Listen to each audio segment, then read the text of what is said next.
Hi, I'm James. And I'm Antony. And this is Words and Numbers.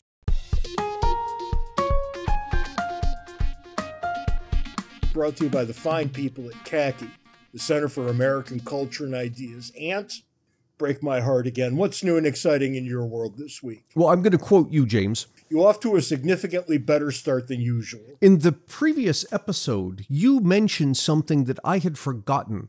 We had done some math some years ago asking the question of the money that you spend on gas, the average consumer, what fraction of it goes to oil companies' profits, what fraction of it goes to labor, what fraction of it goes to state, local, federal governments, their taxes. And you had reminded me, I had forgotten this, that something like 3 to 5% of your dollar goes to the oil company profits, and something like 50% goes to the state governments. No, it was like 3 to 5 cents. 3 to 5 cents. Okay. Yeah, okay, so on a gallon of gas, 3 to 5 cents goes for oil company profits, and I know because at the time I was in Pennsylvania, it was 60 cents or 65 cents. Yep, Pennsylvania, very high-tax state with this. And that's not counting the other 18 cents that goes to the federal government. Federal government, that's right. So all of that got me thinking about monopolies and profit, and we get all bent out of shape about profit that corporations make, and I looked it up. Corporate profit after taxes currently is running about $3 trillion a year.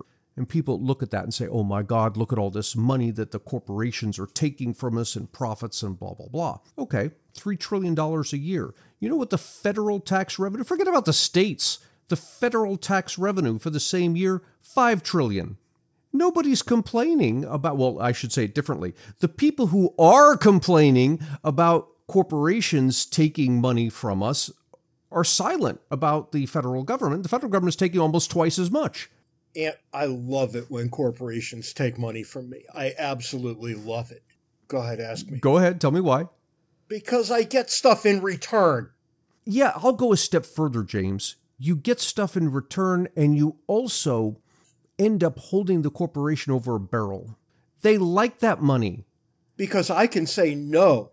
Yes. No, Apple computer, you've pissed me off for the last time. I'm going over to the dark side. It's Microsoft for me. No more profit for you. Right. No more profit for you. That's right. Yeah, and what do? They change their tune immediately. Of course they do. And look, I'm not naive enough to think that my lone voice is enough to change corporate behavior.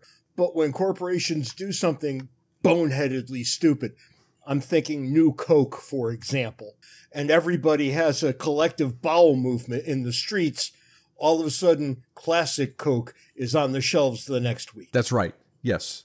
Yes. Meanwhile, I got to pay a bunch of taxes to the state of Arizona. Man, what am I going to do? Move to New Mexico? Come on. Okay, so let's start going down that path, because that whole thought about profits and how much corporations collect versus government led me to thinking about monopolies. This is the second thing that people who are hard on corporations will say, well, they're corporate monopolies and all this nonsense. I asked AI. AI is very good for this sort of thing. So give me examples of corporate monopolies. And it gave me a bunch of examples, James, but they were examples of monopolies that haven't existed for 40 or 50 years. Right? There is literally no such thing as a corporate monopoly now. Yeah, the closest it came was it said Facebook. Now, I think it's important here to make a distinction. Just because you're big, just because you have a large market share, that doesn't make you a monopoly, right? It doesn't even make you a monopoly if you're very, very unique, as Facebook is. Right, because why? There are two ways to get large like that. One is that you block out the competition. You don't allow people to come in and compete with you, and that is monopolistic. The other way is you're just so good at doing what you do, people don't want to go somewhere else. That's not a monopoly. That's just a big company that's giving customers what they want. I'm pretty sure Facebook will have gone out of style within half a generation from now. Oh, yeah. It's already going. That's where the old people go now.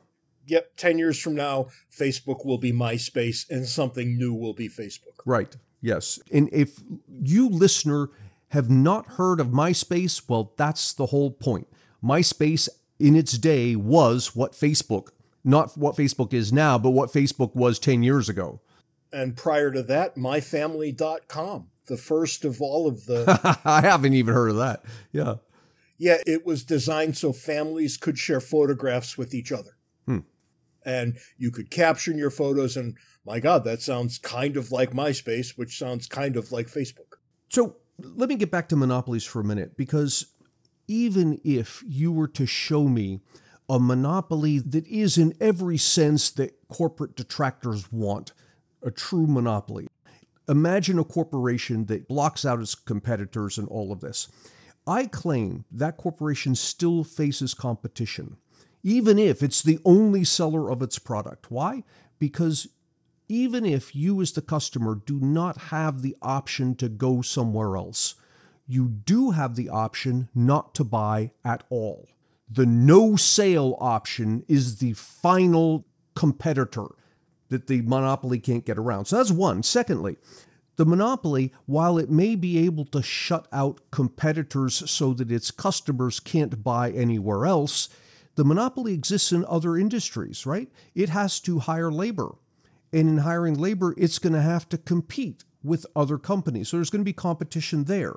Or if you imagine like a company town that there was no competition amongst employers and there was nowhere else to buy your product, still there's competition on the investment side.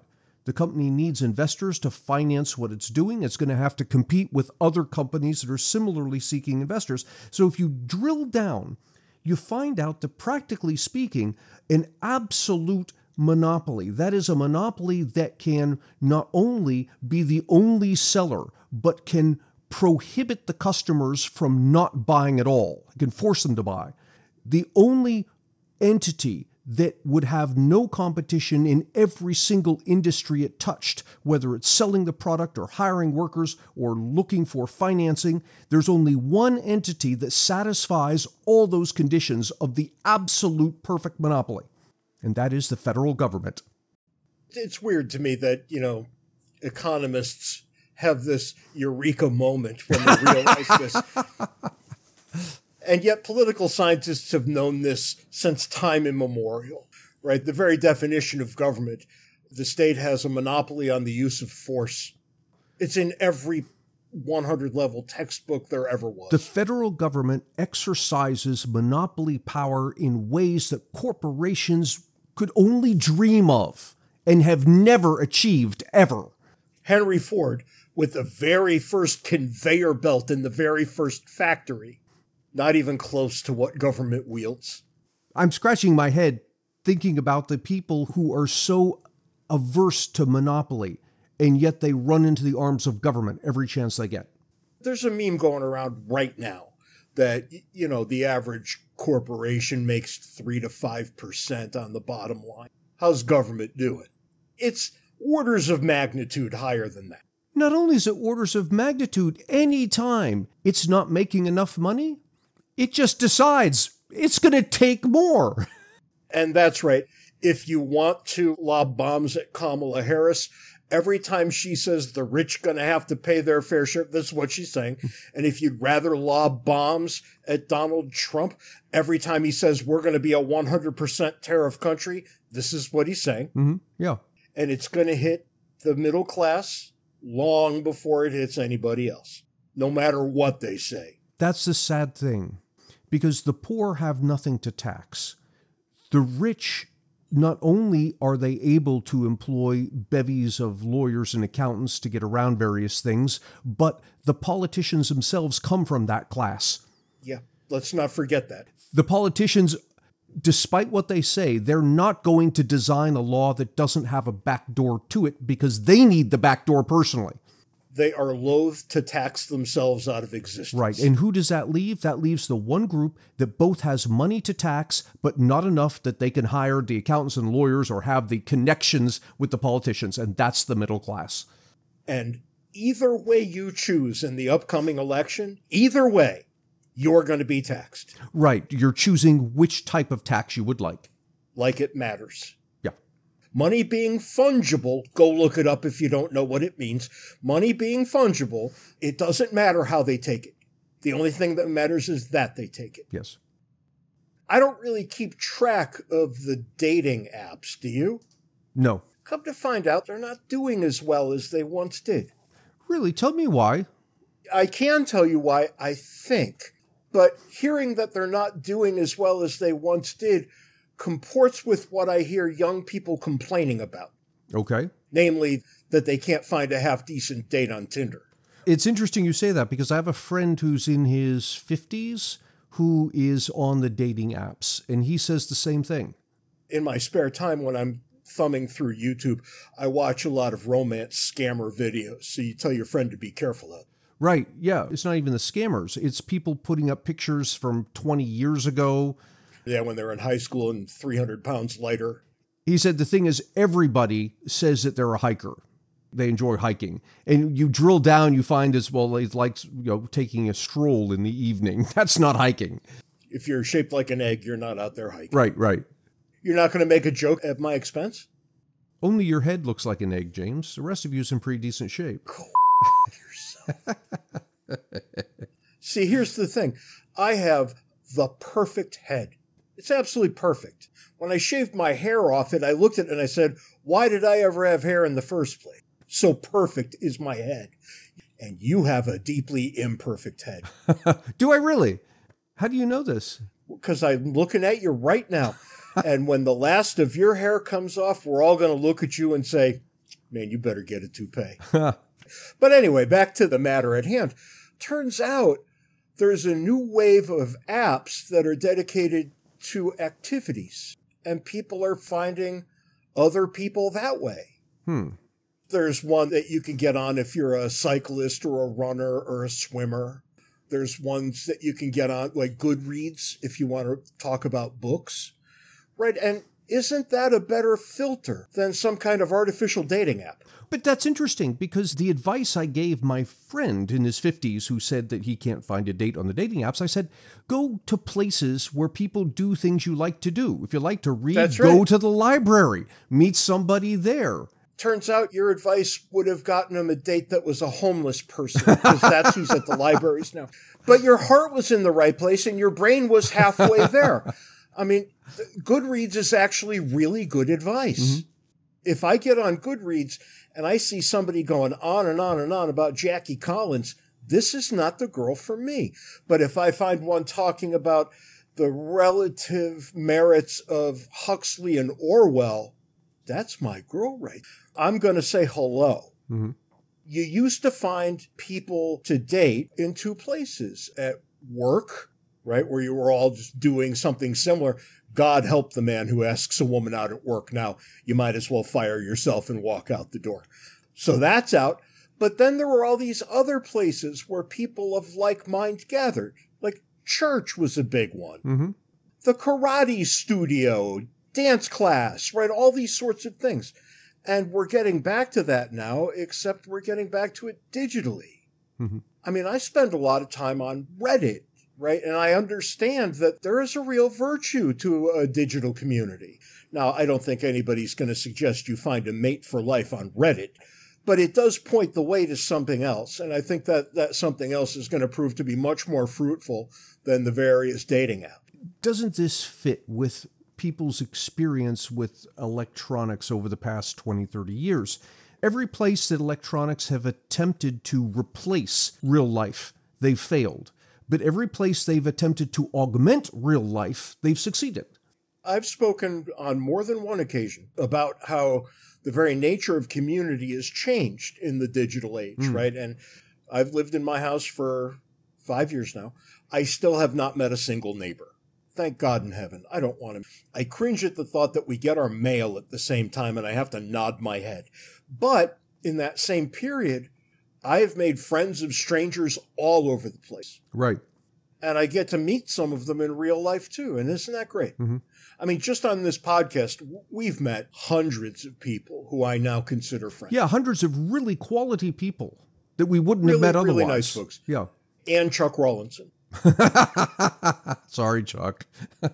Sorry, Chuck. What better to bring us to the foolishness of the week than Chuck Rawlinson? What better than Chuck Rawlinson. And actually, I have to mention Gabriel Hansen, who I remember seeing this story thinking, I got to have that as the foolishness of the week. And then I sat in my chair, took a nap, and forgot all about it the way I do. And Gabriel Hansen sent an email saying, hey, man, this is the foolishness of the week. And it was exactly the thing. Chase Bank. Are you familiar? Did you watch what happened? Oh, I saw the email. A bunch of people realized that they could write checks that they could not cover, and that the Chase ATM would give them money up to the amount of the check. They discovered check kiting. They did. They discovered check kiting. And there were all kinds of videos on the TikTok over there of people wandering up to the ATM, getting stacks of hundreds out and heaving them into the air and spreading them all over the street, apparently blissfully unaware that they were all on the hook for every dollar they took out. Yeah. Because how would you put it to one of these people if he drifted into your orbit? It would go something like this. Son, stop it with the bank. You're never going to steal money from a bank. Well, that check that they made out and put into the machine, do they not understand what that thing stands for? No, they thought it was some kind of voodoo that yielded fresh, crisp 100s, and they could have as many of them as they wanted. Write magic words on the check and you get money. And you get money. It's almost like watching sovereign citizens try to talk their way out of a ticket at court. My God, that's hysterical. So what happened? Because Chase came out with some statement, didn't it? Yeah, you got to pay Chase back. Plus all the fees for bounced checks, right, yeah, which are not insignificant, I might add. Yeah. That's assuming that the feds don't show up because check kiting is a felony. I'm 57 years old. I've never bounced a check. Oh. People of my generation never did. Generation X, not big on check bouncing. The boomers did it, and everybody else after us did it, but we didn't. You know, if Kamala Harris doesn't win, Generation X will be the only generation never to have a president. Really? Well, but the game's not over. Certainly there are other Gen X contenders out there. Getting close to over. Huh. But hang on, I want to go back to the mentality that leads one to write. You're still on check kiting. Because I'm thinking that a generation, 2 generations plus ago, it would not have occurred to anyone to, I mean, yes, it would occur to someone to do that, but they'd know what was happening. I wonder, that's right. Is this what you get when you have so many politicians pretending that we can just print money? Like in COVID, we just give you checks. We're just going to give you money. That doesn't have anything to do with it. This is financial illiteracy right down to the core. Well, I don't know. These are a bunch of people who have no idea what a check is. They couldn't balance a checking account on their own if they had to. These are just fools. But at the root, there's this idea that the money is just out there, and the only reason I don't have it is because somebody is preventing me from getting it. And here I found a way to force the machine to give it to me. This is just stupid. Sometimes it's just stupid. For one-stop shopping for all things James and Ant, visit our website, wordsandnumbers.org. We give a special shout-out to our Patreon sponsors who help us keep the lights on. If you'd like to contribute, go to patreon.com/wordsandnumbers. Speaking of stupid, you want to go back and talk about the Fed some more? We just did that. We got a number of emails with questions following our episode on the Fed. If we did an episode every time we got a bunch of emails, boy, we'd have to... I don't even want to say the things we would have. Every email we got on this episode was related in that they hearkened back to the Fed as it was originally organized and as it operated up until about 2020. In 2020, the Fed fundamentally changed how it does what it does. And to get our heads around this, it's necessary to understand that anytime a government attempts to, and I'm going to lump the Fed in with government here, right? Anytime a government attempts to control a market, it can control one of two things only. It can either control the price of the thing and say the price of this thing is whatever it is, like you do with a minimum wage, for example, or like Harris is proposing with price controls on whatever it is she wants to control. Rent control is a good example. You can control the price or you can control the quantity, but you can't do both. Let's hold on a second and set the stage a little better. What did the Fed do from time immemorial to 2020 and then thus took a break and did something else? I'm assuming that we're going to be talking about COVID here as the intervening event that caused this gigantic difference. No, that was a coincidence. Well, then what the hell are we actually talking about here, Ant? This shift coincidentally occurred in May of 2020. Or I should say the shift completed in May of 2020. What was the first thing and then what became the thing? Right. So it goes back to this question of controlling a market. You can either control the price or you can control the quantity. And here, what we're talking about is the market for loanable funds, the market for money. And the price of money is the interest rate. It's what you pay if you want to borrow money, or if you lend money, you receive the interest rate. So to get your head around what's going on, you've got to think about money as an object. So think of it as you would think of pizza or cars or housing or whatever it is. Think about money as an object that can be bought and sold, and the price of that object is the interest rate. And then money and interest rates behave the same way as prices and quantities of anything else behaves. There's no difference here. But this comes back to the fundamental principle, which is a government can control one of those two things, the price of the object or the quantity of the object. It can't control both. Because when it controls one and it says the price of the object is going to be X, the quantity is going to adjust. Or if it says the quantity is going to be X, the price is going to adjust. You see this every time that there's a natural disaster, and we talk about politicians who get in there and say, well, we're going to impose price gouging laws. So no, you may not charge $10 for a bottle of water. You may only charge $1. So there's the government controlling the price. And what happens? Instantly, you get a shortage of water. Why? Because the government can't control the quantity and the price. It can only control one. And so here's the answer to your question. Prior to 2020, the way the Fed conducted policy when it came to money, the quantity of money in the system, was by controlling the quantity itself. It would expand the money supply or it would contract the money supply. And as it expanded the money supply, interest rates went down. As it contracted the money supply, interest rates went up. So it's controlling that one thing. Let's hold on a second here, though, because the Fed's stated goal was to keep inflation at about 2%. Yeah, that's one of the things that the Fed was charged with doing. The other thing the Fed was charged with doing was keeping the economy on this steady growth path, ensuring full employment. But to do that, to ensure full employment, it's got to mess with interest rates. So it drops interest rates and businesses start to borrow more, people start to buy more things, the economy expands, and you get more employment. But here's the problem. When you expand the money supply, you get inflation. Ain't that a kick in the pants? Yeah, exactly. So you got this thing of, well, I can get, on the one hand, more employment is going to come at a cost of more inflation. Or I can cut back on the money supply to control inflation, but I'm going to get higher interest rates, which means less employment. Is that also a kick in the pants? But, you know, if you really think about it, there are always a number of balls in the air. And I think that's the right metaphor when you're thinking about the Fed. Right? Because, okay, now this, okay, now this, okay, now this, oh, yeah, you can't just pull on a thread and expect only that thread to come out. You're going to affect all kinds of other things. You're exactly right. In 2020, we get somehow a sea change in how the Fed does its business? Yeah, there's a sea change. So up until circa 2010 to 2020, the way the Fed conducted policy was by altering the size of the money supply. And there's a list of things that people in principles economics study, open market operations and discount rates and blah, blah, blah. But all of that, these were all tools aimed at the Fed putting money into the system or taking money out of the system.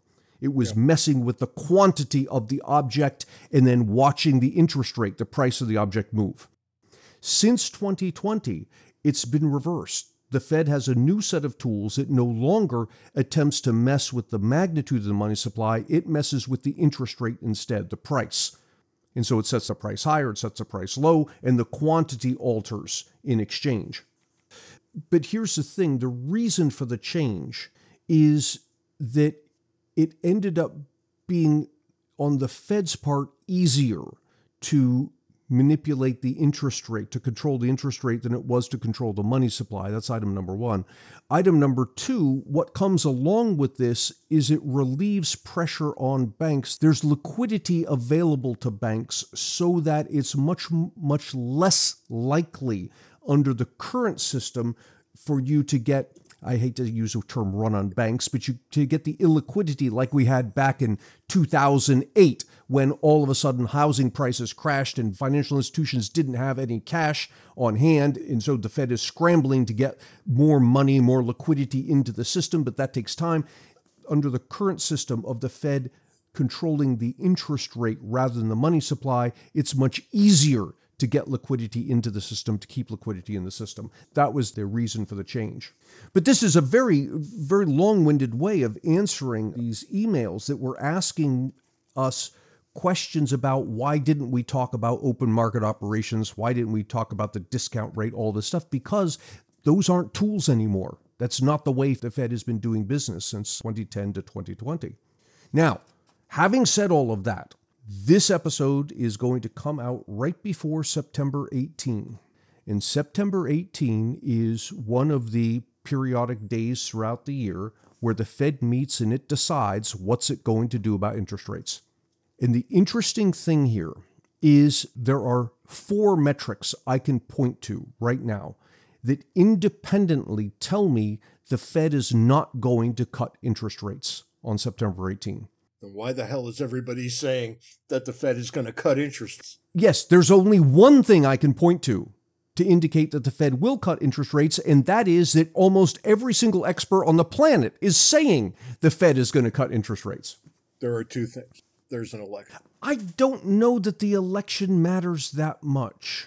It absolutely. Well, for a couple of reasons. One, I've been saying for a long time, and one you put me onto recently. The first reason is the Fed is damned if it does and damned if it doesn't. If it cuts interest rates, people are going to say it's trying to help out the Democrats. If it doesn't, they're going to say that it's trying to help out the Republicans. And so no matter what it does, it's going to get accused of partisanism. The other reason you brought to my attention the last time we discussed this, you said the Fed has been talking about cutting interest rates for such a long time that when it finally does, it's not going to be interpreted as a political move. People are going to say, well, of course it cut interest rates. It's been saying it's going to for the past 18 months. That's a reasonable argument, I think. And here's where I'm going to say something, the likes of which I don't think I've ever said on this podcast. How best to phrase it? The Fed is not this amorphous thing. It's a collection of human beings, and it's an institution of American. Institutions and institutional actors do not like wild card approaches to politics. They trade in certainty and steadiness. These people, I'm telling you, whether they're on the left or on the right, do not want another Trump president. Do not. Why not? They're a bunch of bankers. Of course they don't want another Trump president. Will they hold their nose with a Kamala Harris presidency instead? Well, if that's the only other choice, yes. Will they take steps to enable that to happen? Yes, they will. Why? Because they're human beings and they're political. That is my prediction, that they will cut interest rates immediately prior to an election in the United States to aid and abet the Harris president. That's interesting because they have another meeting in October, which is, of course, much closer to the election. That's the one. If there's going to be an effect on the election, that's the one that will do it. Maybe it's 25 basis points at each. Possibly so. Now, here's the thing I wanted to say. In my former life as an academic, I knew that the thing I'm about to tell you is true. In my current life, I've actually experienced it, and it is scary. And that is, economic forecasters face, the technical term is an asymmetric loss. What I mean by that is, if we're wrong in our forecast, we will be held accountable if we are forecasting something that is markedly different from what other people are forecasting. But if we're wrong in our forecast, we will not be held to the fire if we're forecasting the same thing everybody else does, because people will say, oh, well, of course you got that wrong. Everybody did. If we're all wrong, it's okay. Yeah. Lehman Brothers. And that leads me to this thing that's really disturbing me. When I look at things like there's a market called Fed Funds Futures Market. Basically, it's a market in which you can trade on your anticipation for what the Fed is going to do in the future. That market is indicating a 100% chance of the Fed cutting rates in September. Separately, and if I look at individual forecasters, it's like 75% of them are forecasting a cut in September, and over 95% of them are forecasting a cut some point before the end of the year. I think what's going on is this phenomenon that you've had kind of a snowball effect of several big-name forecasters got out there and said, oh yes, the Fed's going to cut rates in September. And then you had some other people jump on board and said, oh yes, the Fed's going to cut rates in September. And before you know it, so many people are saying the Fed's going to cut rates in September that if you're someone like me who looks at the numbers and says, I'm not seeing evidence for why the Fed would do this, I'm loath to come out and say that. Because if I'm wrong, I'm going to be hoisted somewhere. Yeah, I think that's probably about where we are. Should the Fed be cutting rates right now? Is the Fed going to cut rates right now? Yeah, probably. There are two reasons for the Fed to cut rates. One is that we're headed into recession, and the Fed needs to cut rates to stave off a recession. The other is that inflation is back under control and where it should be. And so we can stop with the high interest rate. And neither one of those things is true. In fact, they're not even close to being true. No, now people will make noise, particularly the Fed, about how, well, inflation's under control now and blah, blah, because it hasn't gone up. Yeah, inflation isn't the 5 to 10% it was, but it's 2. And they can't seem to get it below 2. Prior to COVID, is 1.5 or less. It's more like it's 3. Oh, yeah, excuse me. I'm talking about PCE inflation. CPI inflation, you're absolutely right. It's a little bit higher than that. Yeah. You know, I mean, yeah, it's under control in the sense that it's stable, but it's not back at the level it was. That's right. By their own definitions, it's not stable until it's 2. I don't know that we're ever getting back to. Yeah, and there's a whole other episode to do there, but I tend to agree with you. And that's not the Fed's fault. That's the federal government's fault. Yep, that's exactly right. And of course it is, because who the hell else would it be? And that's all I have to say about the Fed.